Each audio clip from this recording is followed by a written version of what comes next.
Tonight on ABC News Live Prime, renovation backlash. The White House now plans to demolish the entire East Wing as soon as this weekend, according to sources.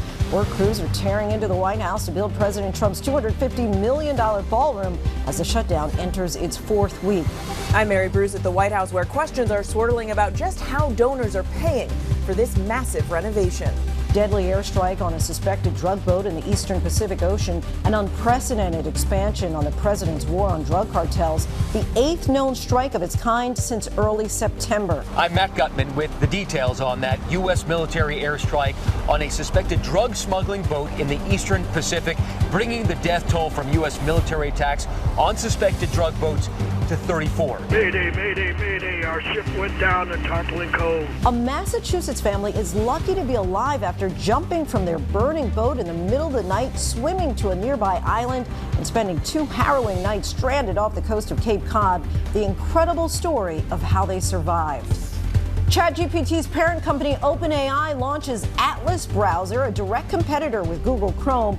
But given the privacy concerns over how OpenAI handles user data, should users think twice before trying out this new browser? We take you behind the numbers. And getting ready for a historic day at the Vatican as King Charles and Queen Camilla arrive in Italy to meet with the Pope tomorrow, the first monarchs in 500 years to do so. We'll show you what Rome is doing to roll out the red carpet for the British royals' grand visit. From ABC News World Headquarters in New York, this is Prime with Linsey Davis. Good evening, everyone. I'm Linsey Davis. Thanks so much for streaming with us. It is a busy Wednesday night. We are tracking a deadly drug boat strike, this time in the Pacific. Plus, a tropical threat is churning in the Caribbean that could impact the U.S. But we do begin with the East Wing demolition in the middle of a government shutdown.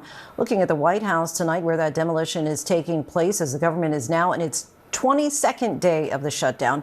President Trump says he will not meet with Democrats before he leaves for Asia at the end of the week. And tonight, sources tell ABC News the entire East Wing is expected to be demolished as soon as this weekend. Today, work crews tore into the White House to build President Trump's $300 million ballroom. Some Republicans are now concerned about the timing, while federal workers are concerned about putting food on the table. We'll be joined by Republican Senator James Lankford coming up shortly. But first, our chief White House correspondent Mary Bruce leads us off from the White House. Tonight, sources tell ABC News President Trump is aiming to tear down the entire East Wing of the White House by this coming weekend to make way for his new ballroom, which Trump now says will cost $300 million. When he announced the project, the president pledged it would not interfere with the building known as the People's House. It won't interfere with the current building. It'll be near it, but not touching it, and pays total respect to the existing building, which I'm the biggest fan of. But this week, the nation's capital taken by surprise when bulldozers and cranes started demolition. In order to do it properly, we had to take down the existing structure. So from here, we can get a glimpse of this massive construction project, and we can see these huge bulldozers ripping away at the walls, debris flying down everywhere. All that's left of the East Wing now, this mangled, exposed structure. The original East Wing, built in 1902, it was updated in 1942 and has been the traditional home for the First Lady's offices. In 1962, Jackie Kennedy giving Americans their first televised glimpse. Tonight, former First Lady Hillary Clinton dismayed, posting, "It's not his house, it's your house, and he's destroying it." The National Trust for Historic Preservation is calling on the administration to pause demolition until plans for the proposed ballroom go through the legally required public review processes. They also write they're deeply concerned the planned 90,000 square foot ballroom, larger than the iconic residence building, will overwhelm the White House itself.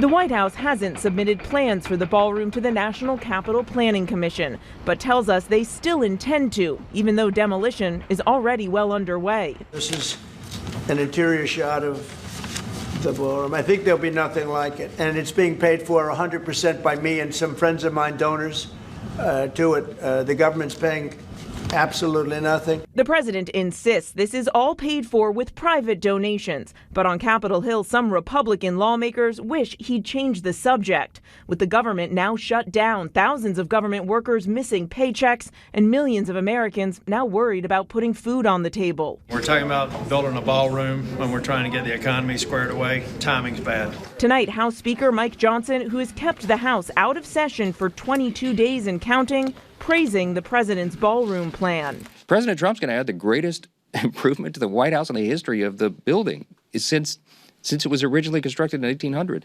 The ballroom is going to be glorious. It's going to be used for everybody. So the speaker is on board with it. Mary Bruce joins us now from the White House. Mary, the president is also being pressed tonight about a lack of transparency. How's he responding?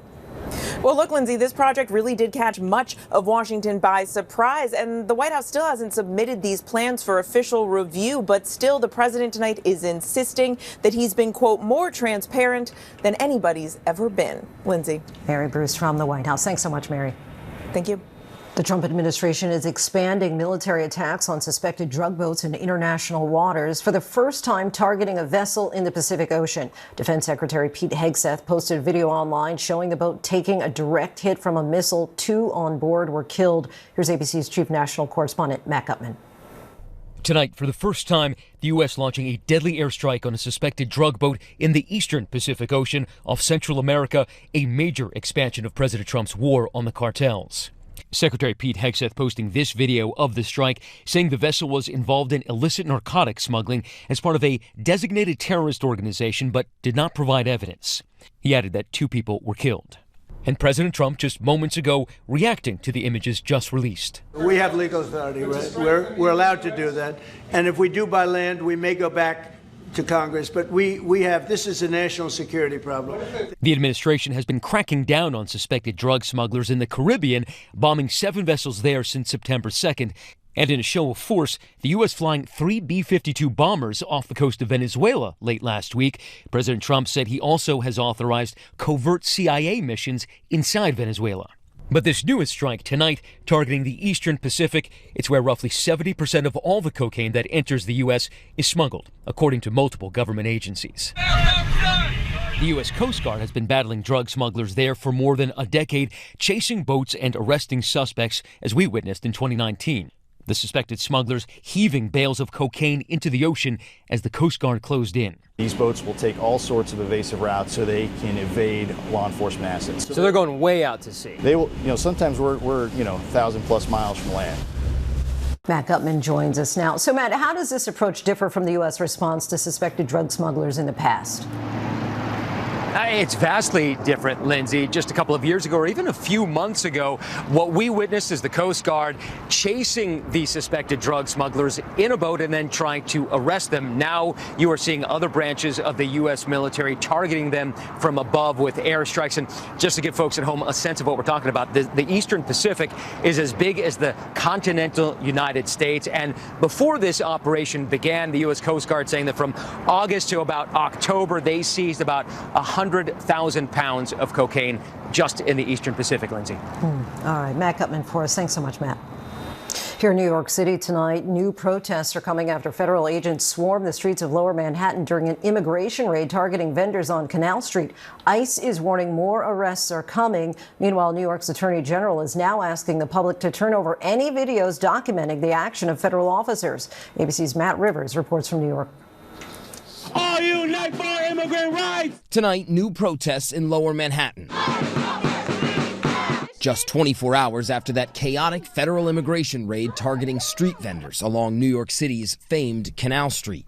ICE says it arrested 9 undocumented immigrants during an operation aimed at the sale of counterfeit goods. It's definitely intelligence-driven. It's not random. We're just not pulling people off the street. DHS says a handful of protesters were also arrested but later released without charges. New York Congressman Dan Goldman today blasting ICE for allegedly detaining American citizens. This is a militarized effort to incite tension, passion, and inflame the communities in New York City. New York's Attorney General now asking members of the public to turn over videos documenting the actions of federal officers. Tonight, we're learning DHS now surging resources to San Francisco. ABC News learning a Coast Guard base nearby will host Border Protection agents starting today. Matt Rivers joins us now. Matt, what do protesters want to happen now? Well, it's a very clear message tonight here in Lower Manhattan. Lindsay, you can see the protests underway once again here this evening. The message, a clear one. ICE should leave New York City. But the acting director of the ICE earlier today saying that the city can expect more immigration-related arrests in the weeks to come. Lindsay? Large crowd there behind you. Matt Rivers, thank you.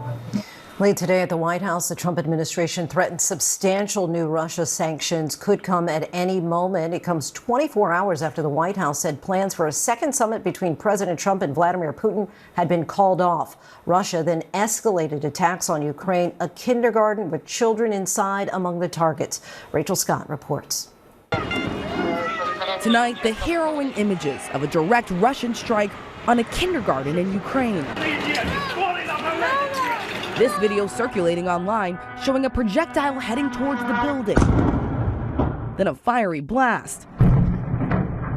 Debris flying everywhere. The kindergartners inside rushed to safety, surviving in a shelter.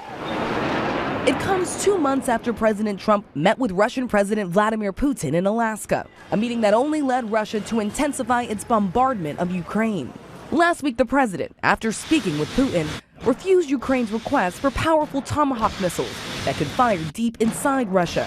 President Trump saying he would soon meet with Putin again in Hungary, but that meeting is now called off. Russia saying we cannot postpone what has not been finalized. And late today, the president announcing he will now impose new sanctions on Russia. They're massive sanctions. It's sanctions on oil.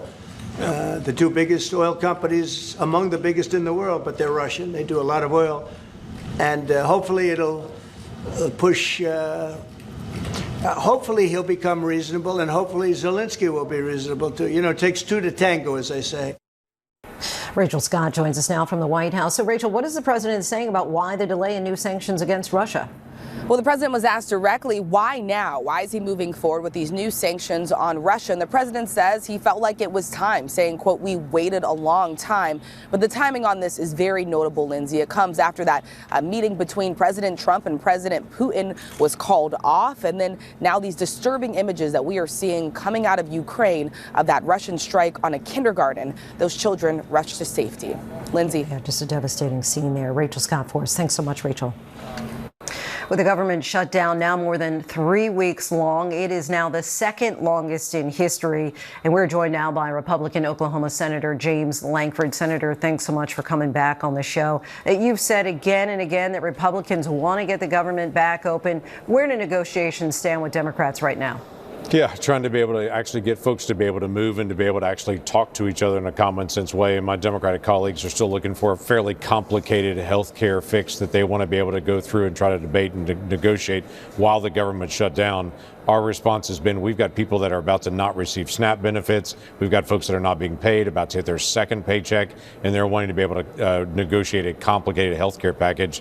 We're not going to do that. Let's get the government open. Let's do the exact same thing we did when President Biden was president. All 13 times we get to a moment even close to this, we kept the government open, we kept negotiating, but hold federal workers and SNAP beneficiaries harmless while we negotiated things. Democratic Senator John Fetterman said on Tuesday that he would support Republicans using the so-called nuclear option to override the Senate filibuster to reopen the government. Is there any talk in your party of doing this? No, there's not, actually. I would like to keep the filibuster where it is. These are moments when grown-ups should be able to sit down and be able to talk issues out, not try to be able to actually blow up the filibuster in the process. The filibuster is designed specifically for moments like this when the American people disagree on something, to get people that disagree into the same room and work it out rather than try to run over the top of each other. We're learning the East Wing of the White House could be demolished by the weekend. Republican Senator Tom Tillis told ABC News today, we're talking about building a ballroom when we're trying to get the economy squared away. The timing is bad. Your thoughts on this? Yeah, it's actually the facade on the outside of the East Wing, and the president and a group of donors are actually paying for it. So this is not about bad timing on this. This is something that's happened in the last 125 years. Multiple presidents have added on to the White House. The East Wing was added on. The West Wing was added on. We had a swimming pool added on at one point by FDR, then JFK changed that over to the press operations. I mean, you've seen it. The building's been tacked on over the past 125 years, multiple times by multiple presidents. This president is also paying the bill, and a group of other folks are paying the bill.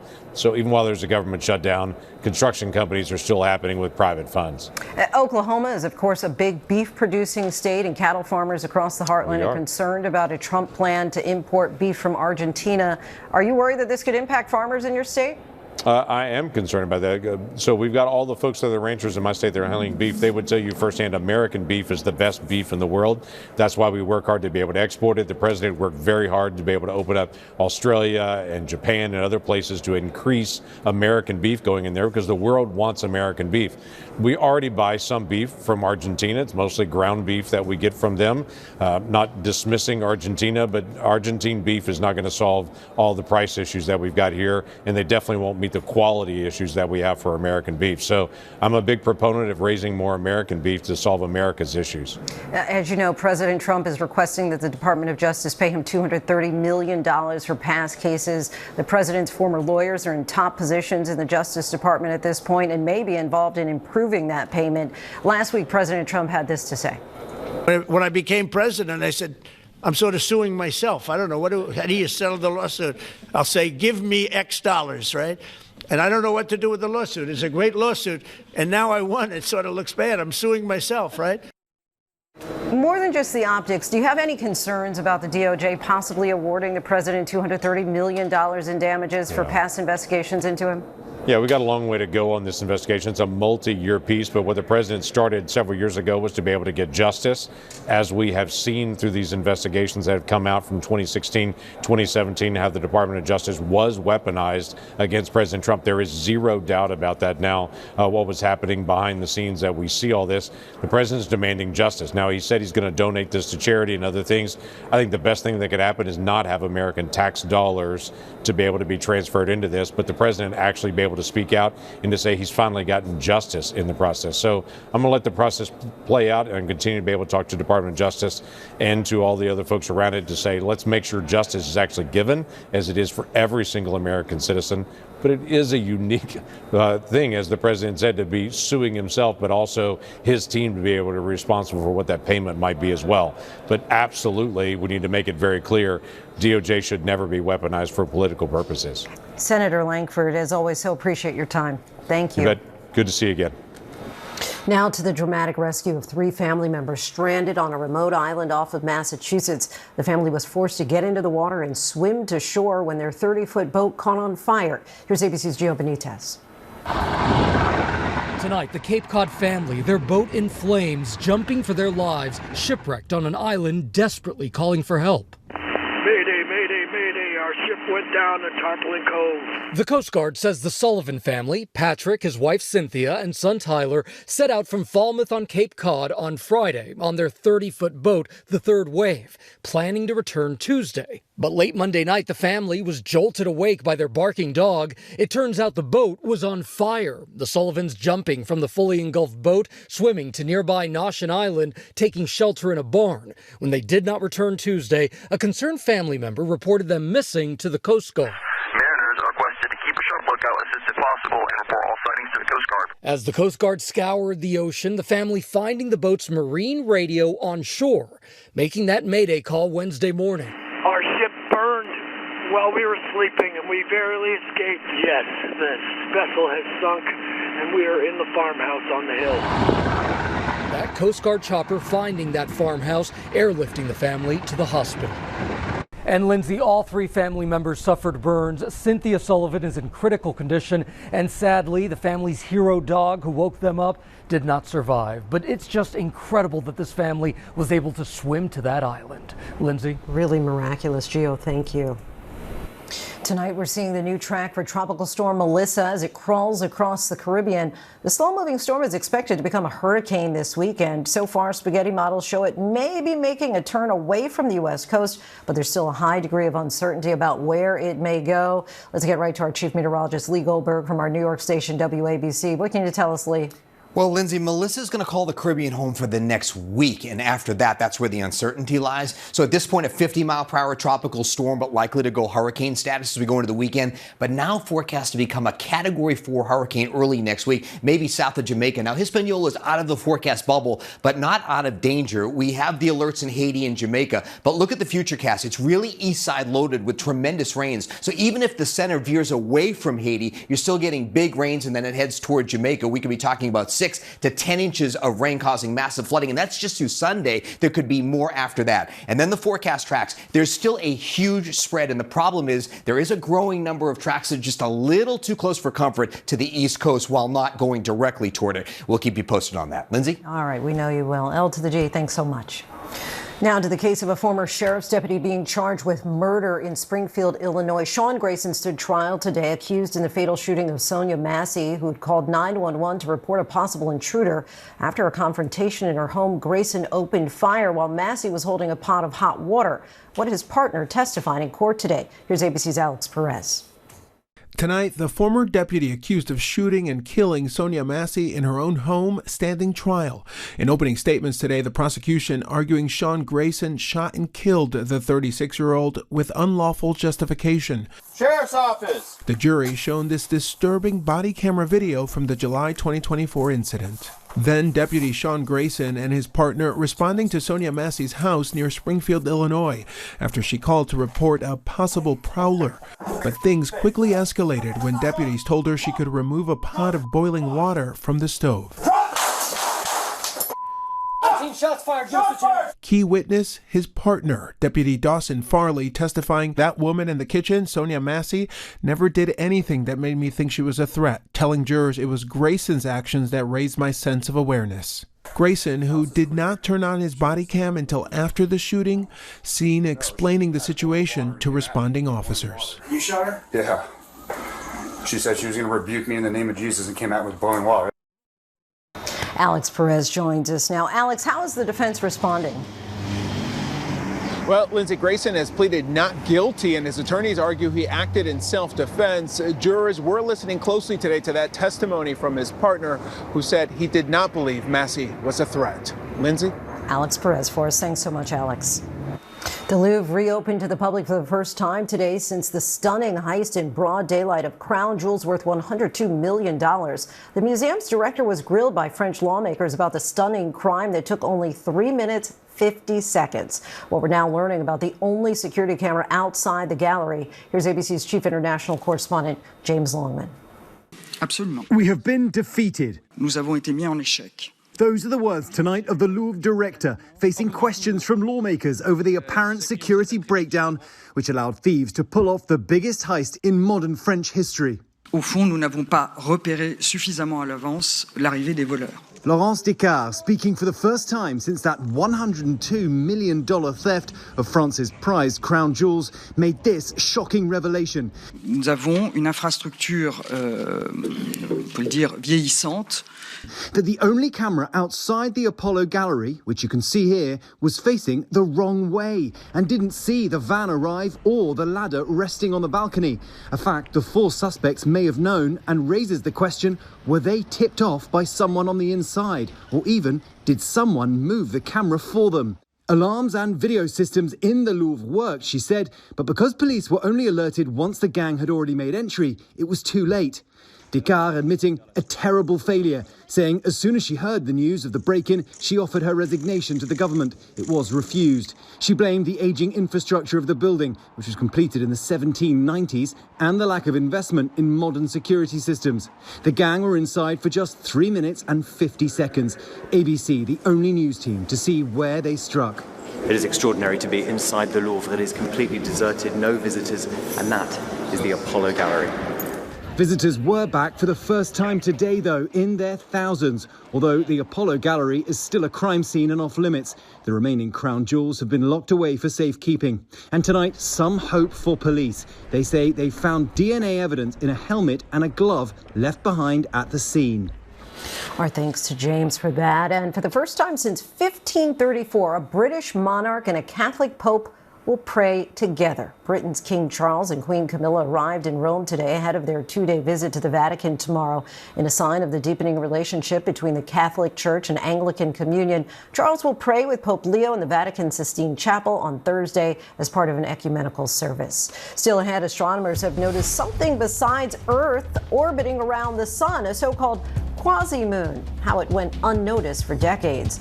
And Google is calling it a breakthrough that could lead to discoveries in medicine or revolutionize the lives of farmers. And it's being done using a quantum computer. We have a rare look inside Google's lab. Is it a stretch to say quantum computing could save lives?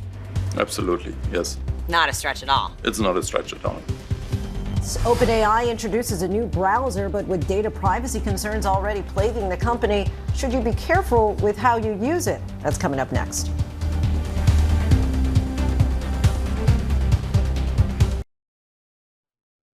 Welcome back, everyone. We first told you yesterday that OpenAI has launched its own web browser called Atlas to directly compete with Google Chrome. And while it's too early to tell just how many people may have tried it out, let's take a deeper dive into what's likely going to be a battle for internet users in tonight's By the Numbers. You may be one of the 800 million people who turn to ChatGPT every week. That's how many users rely on artificial intelligence to answer their questions, according to OpenAI. Most can use it for free, but the San Francisco-based company sells paid subscriptions that range from $20 to $200 a month, but it's losing more money than it actually makes and has been looking for ways to turn a profit. OpenAI could be facing an uphill battle, though. Google Chrome has amassed roughly 3 billion users worldwide and has been adding AI features from Google's Gemini technology. In May, Google's CEO said that its Gemini AI app had more than 400 million monthly active users, which is free for general use. But the company also offers monthly paid plans that range from about $20 to $125. And we happen to notice today, though, that $20 plan is currently being offered for free. All that to say, it further enriches the internet empire's bottom line, since Google already generates more than $260 billion in annual ad revenue. As we mentioned, OpenAI has released its own web browser, Atlas, and given the privacy concerns already out there over how OpenAI handles user data. And joining us now to talk more about this is Victoria Noble, a staff attorney at Electronic Frontier Foundation who works on a wide array of intellectual property issues. Victoria, thanks so much for joining us tonight. So should users think twice before trying out this new browser? Yes, agentic browsers like Atlas have really useful features, but they come with very serious privacy and security risks that users need to consider before they decide to use it. Specifically, unlike regular browsers, which already store quite a lot of information, those browsers log the URLs of every website you visit. Agentic browsers like Atlas actually store the page content in what they call memories of what you do and see online. Users should think twice before giving any company this level of access to their browsing activity. So break down the biggest differences in how OpenAI tracks your data versus Google Chrome and how it monitors what we search. Google Chrome keeps a log of every website that you visit, which includes a URL that identifies the page. What Atlas does is, because it needs to interact with those pages to function as an agentic browser, to do things on behalf of the user, it actually stores the contents of all the pages you visit. So it's not just knowing where you go, it's what you see and what you do when you get there. What do you think are the biggest implications when it comes to privacy? The biggest implications when it comes to privacy are likely the amount of information that's being given to a third party, like a big company that we don't necessarily know how they're going to protect the information and how they're going to store and filter out personal details.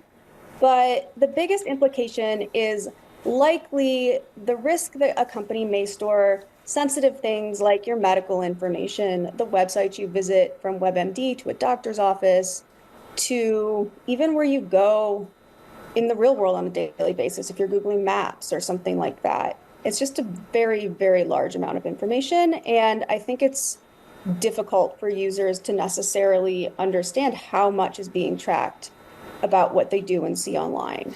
Does a big part of security, in your estimation, boil down to the controls that we manage during the setup process? I think it does. I think it also there are steps users can take to limit the amount of information being given to companies like OpenAI. However, a lot also has to do with what the company actually does with the information and how much they choose to keep, store, and process.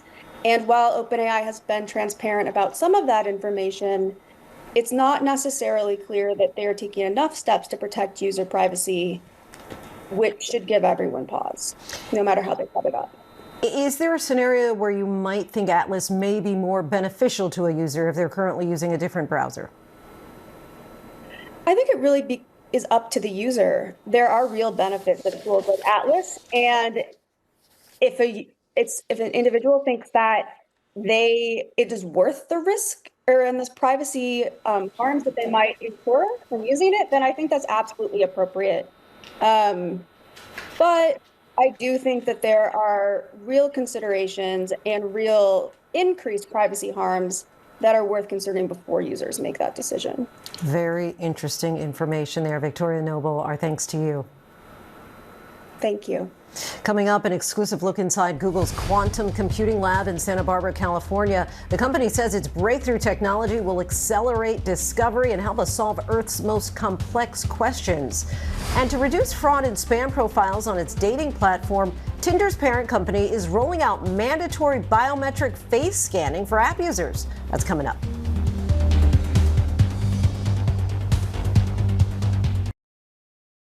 Welcome back, everyone. A quantum computer doesn't look or act at all like the computers that we use every day. It relies on different laws of physics to run calculations at super fast speeds. Tonight, Google is revealing a breakthrough in the technology that it says could ultimately lead to the discovery of new kinds of medicine or help grow our food more efficiently.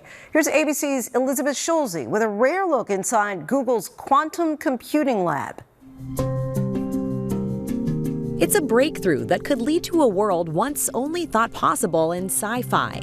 Our exclusive look inside Google's quantum computing lab in Santa Barbara, California. Not everyone gets to look at these things up close. Where Julian Kelly is part of a team building this, a quantum computer running on a special chip called Willow. This chip is what's actually doing all those calculations super fast. Exactly. It solved a calculation in just a few minutes that would have taken today's fastest supercomputer 10 septillion years. That's 10 followed by 24 zeros. We can run it 13,000 times faster on our chip. 13,000 times faster than a regular computer with this. Not a regular computer, the world's largest supercomputer. Wow. Now, we're the first to see how it's reached a major milestone. A new algorithm Google says provides the instructions to a quantum computer for making discoveries about the fundamental properties of Earth and human systems. It's one more step that shows that quantum computers will be able to make useful predictions that are beyond what classical computers could ever do. If it sounds complicated, well, it is. Quantum computing relies on a totally different set of scientific rules than the classical computing we're used to on our laptops or phones. Explain in the simplest form what that set of rules is. So in classical physics, a ball can be in one location or another, but not both. But in quantum physics, a ball can actually be in both locations at the same time, or what's called a superposition. You mean two places at once? Two places at once, exactly. Henry Ewan teaches computer science at Columbia University.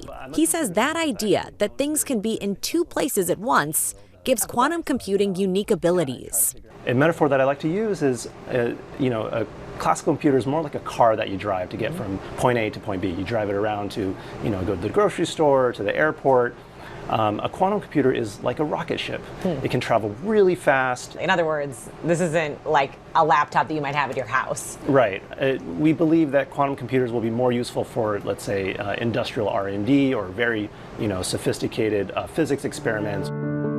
That's where Google's announcement comes into play. Executives say its new algorithm could take quantum computing out of the hypothetical and into the real world in fields like agriculture or drug manufacturing. What are some examples of how this could be used in actual real life? A quantum computer could actually be critical in the drug discovery process. What the pharmaceutical companies have to do is they do a lot of trial and error. They make different drug candidates. Some of them work and some of them don't. What a quantum computer could do is it allow you to focus on the ones that are much more likely to succeed and less time kind of going through trials that wouldn't work at all. Is it a stretch to say quantum computing could save lives? Absolutely, yes. Not a stretch at all. It's not a stretch at all. We sat down for a rare interview with Hartmut Nevin, a trained physicist and neuroscientist and an enthusiast of the Burning Man Music Festival. He founded Google Quantum AI in 2012. I like to go to the edges of human experiences early. From other tech titans like Amazon, Microsoft, and IBM to young startups and universities, an intense competition over the future of quantum computing is well underway. We have to stay on our toes. There's a lot of competition out there from startups to nation states. Building this tech requires deep expertise and pockets. Every part of it has to be really good, because if in one seemingly mundane piece not working, and the whole thing will not work. A lot of this apparatus. Inside the lab, we get a glimpse of just how complicated it is to get quantum computers to work without any errors. One of the key challenges that must be resolved before they can live up to their potential. The quantum computers we make operate at very low temperatures. So put our goggles on. We pour liquid nitrogen over a fresh flour. Within seconds, it's completely frozen. And that's around minus 200 Celsius or minus 300 and something Fahrenheit. What is happening to this flour? Yeah, so it's getting quite cold. Wow. And you'll see that, for example, now this thing is very brittle. So if you just kind of touch it, it completely crumbles. It completely crumbles. So that seems pretty cold, right? Freezing. Freezing. So this is actually way too hot for our quantum computer. Crispy. It takes 4 more stages of cooling to get a low enough temperature for the quantum computer chip stored at the very bottom of the base to behave.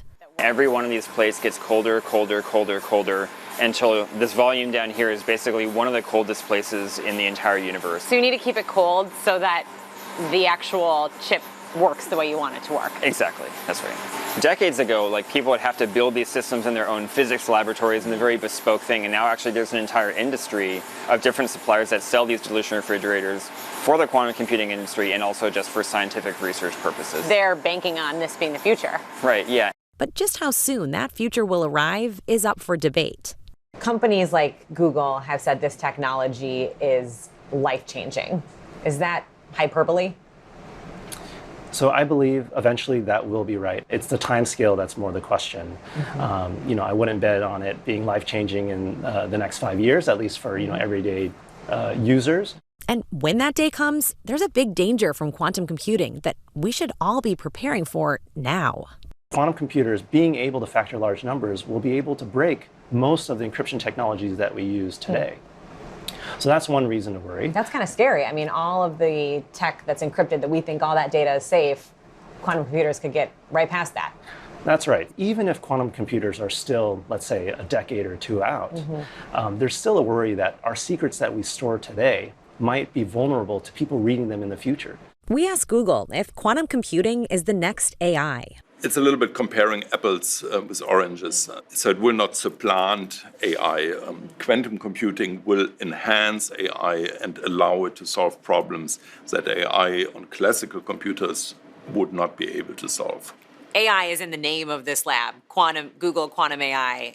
What's behind that decision to put it together like that? I worked in AI before, but then came to the realization that aided with quantum computing, AI will become so much more powerful and will be able to solve problems that AI running on classical computers will never be able to solve. You have called yourself a chief optimist before. Are you too optimistic about this technology ever? Do you feel like maybe you're overshooting? I feel the results speak for themselves. Of course, when you predict the future, you can impossibly be right all the time. I think now people are starting to see, oh, wait a minute, quantum computing in 10 years, we'll speak about it in the same terms we speak about AI today. Lots of potential upside there. Our thanks to Elizabeth Schulze. Coming up, the NFL commissioner shuts down the debate over entertainer Bad Bunny's halftime show, what he's saying about the Super Bowl performance. And Leslie Jones is known for her raw and unfiltered humor. She tells us how she's bringing it to the stage in her new stand-up special.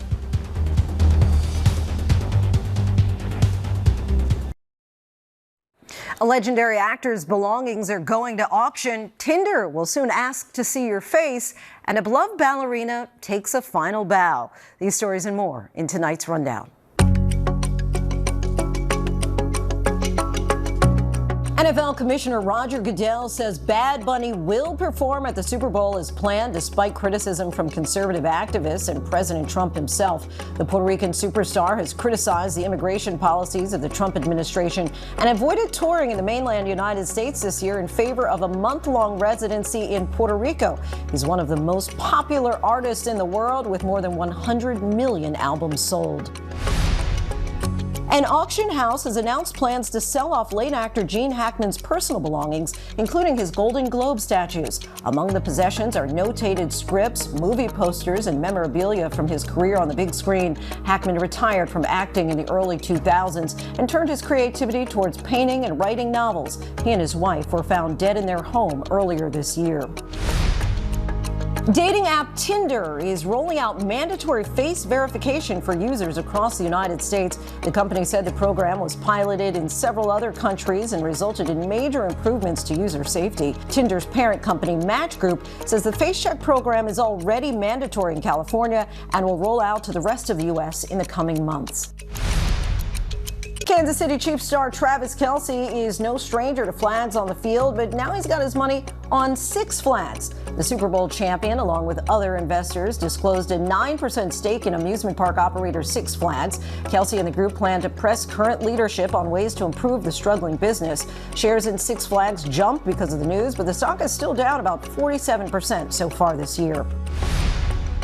Scientists have discovered an asteroid that's circling the sun just like the Earth. The quasi-moon is named 2025 PN7 and has likely gone undetected by telescopes for decades until now due to its small size and faint signatures. The object is not a moon since it does not orbit Earth and is nearly 240,000 miles away from our planet on average throughout its orbit. PN7 joins several other quasi-moons in orbit near planet Earth. And history-making ballerina Misty Copeland is taking her final bow tonight at a gala in New York City. Copeland joined the American Ballet Theater as a teenager and later became the first black female principal dancer in the company's history. Copeland spent 25 years with the company and will perform for the first time in 5 years tonight before hanging up her ballet shoes for good. Comedian and Emmy-nominated actress Leslie Jones is telling all in a new stand-up comedy special, Life Part 2. Filmed in front of a live studio audience, Jones delivers her signature humor, raw and unfiltered, covering everything from her gaggle of soulmates to her collegiate basketball career. Let's take a look. So I got this one homegirl, she came over there a couple of weeks ago. She was like, yo, I want to go see a medium. I was like, see, that's why I don't really y'all, because y'all always trying to talk to dead people. What's your fascination with dead mother? Leslie Jones. Leslie joins us now on set. Thank you so much for being here. Thank you for having me. I appreciate it. This is your first special in 5 years. If you were to try and sum up what people can expect, what would you say? You know what? That's so crazy. It's been 5 years. I take a long time to do my specials because I like it to be marinated correctly. But what did you ask me? Yeah. So what can people expect? Oh, to laugh very hard. To really hear things that are stressful made into funny. Which is our job as a comedian. You know? And so the last special was called Time Machine. Yes. This one is called Life Part 2. What happened to Part 1? You know what's so funny? The reason we said part 2 was because we are, and I feel like I'm in my second part of life. And it's I'm a different person. I'm living this part of life a little bit more vulnerable, a little bit more knowledgeable, a little bit more softer. Okay. You know? You have said before that you really didn't get your first big break until you were 47. That was yesterday. But I really fell out when I heard your joke here where you're talking about how you would have slept with Cosby and Weinstein. How do you decide, like, I'm just going to go ahead and say that? Linsey, can I say you are the first person, thank you, Thank you for putting that into the context that it is. Okay. Do you get what I'm okay. saying? Because this is about me. This is not. Yes. You're welcome, sister. You got it. You are so awesome for that. We'll go on the road together. I'm serious. I just became your #1 fan because of that. That is a good question because it's true. It was very much what I got in trouble with when I got to SNL and I did this. It was a slave. They call it the slave joke. I call it the slave joke. But that wasn't about, it was about me. It was about the decisions that I make.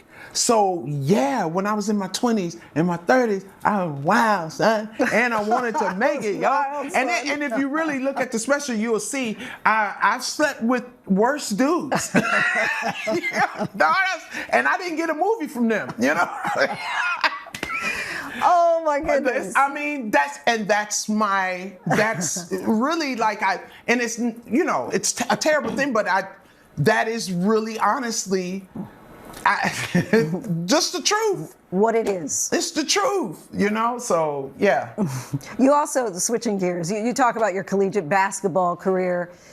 Would you ever get involved in the sport at all? I mean, especially we see the WNBA really. Yes. I really would love to do inside the WNBA. I would really love to do what they did for the NBA for the WNBA because these girls are playing so hard, and it would be great. Like if you see some of the newscasters for WNBA, they are awesome. They're sharp. They're ready, and they look good. Yeah. I think it's time for women to have that now, and I love the WNBA. They play like the NBA used to play. Sorry, y'all. I ain't mean to say that. I'm so sorry. Just telling it as you see it. You released your memoir in 2023, really a story of resilience. Not only in the book, and again, we can't say the title of the book, but would you say through writing the book, through doing your stand-up, that all is a part of how you share your story? Absolutely, absolutely, especially on stage. It's very important for me to talk about things that is hard for people to talk about. I like making the elephant in the room laugh. Leslie Jones, we thank you for making us laugh. We certainly all need it. Really appreciate you joining us. You can watch our new special, Life Part 2, on Peacock this Friday. And that is our show for this hour. I'm Linsey Davis. Be sure to stay tuned to ABC News Live for more context and analysis of the day's top stories. Thanks so much for streaming with us.